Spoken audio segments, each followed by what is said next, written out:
ઘનશ્યામ રેસિડેન્સીના રહીશો અને આમ આદમી પાર્ટીના આગેવાનો દ્વારા આજે કલેક્ટર કચેરી આવેદનપત્ર આપી રજૂઆત કરવામાં આવી હતી। વડોદરા શહેરના વડસર ગામ પાસે આવેલા ઘનશ્યામ રેસિડેન્સીના સ્થાનિક લોકો માટે કોમન પ્લોટ આપવામાં આવ્યો હતો, પરંતુ તેની જગ્યા જોઈને બિલ્ડરની દાનત બગડી બિલ્ડર દ્વારા કોમન પ્લોટમાં બાંધકામ કરવાનું હોવાથી સ્થાનિક લોકોને હેરાનગતિ કરવામાં આવી રહી છે।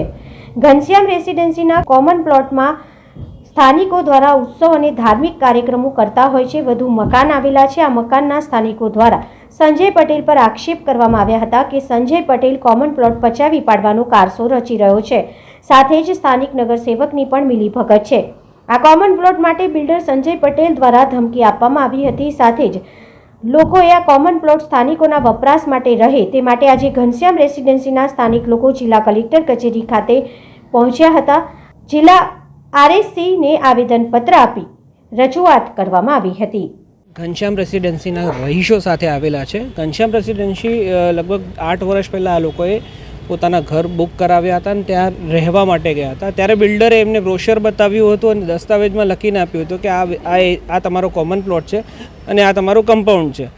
હવે સડનલી એક બિલ્ડર છે એ આવી ગયો અને એ ત્યાં ઇનલીગલ અને ત્યાં મતલબ ગેરકાયદેસર એણે પોતાનું એક કમ્પાઉન્ડ બનાવી દીધું અને રહીશોને કીધું કે આજ પછી આ તમારો જે આ પ્લોટ છે એ પ્લોટ તમારો નથી, આ મારો પ્લોટ છે અને હવે આની અંદર હું નવી સ્કીમ લાવીશ અને એને અંદર વેચીશ અને તમને લોકોને આમાં કોઈ જાતનો અધિકાર નથી। તો તરત ત્યાંના લોકોએ મને ફોન કર્યો હતો અને મને બોલાવ્યો હતો। ત્યારબાદ મારી મદદ અને બધાની મદદ મળીને અમે એન્ક્રોચમેન્ટ હટાવ્યું અને કાયદેસર આગળ કાર્યવાહી લેવા માટે અમે સૌથી પહેલાં કલેક્ટર કચેરી આવ્યા છે, બીજું હવે કમિશનર કચેરી જઈશું અને પછી પોલીસ સ્ટેશનમાં પણ અમે ઓલરેડી અરજી આપેલી છે।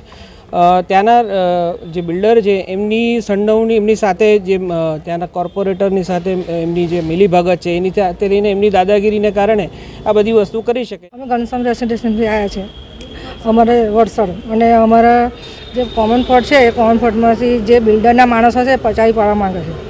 અમારા નાના નાના છોકરા 4 દાડા છોકરા મોટા થશે તો અમારે લગ્ન કંઈ કરવાના, કોઈ છોકરા રમશે કંઈ, છોકરાઓને કંઈ બી જોઈએ તો નીચે જ રમવા જાય, લખોડી રમે, બોલ બેટ રમે, બધું ઓલરેડી બધું નીચે જ રમે છે।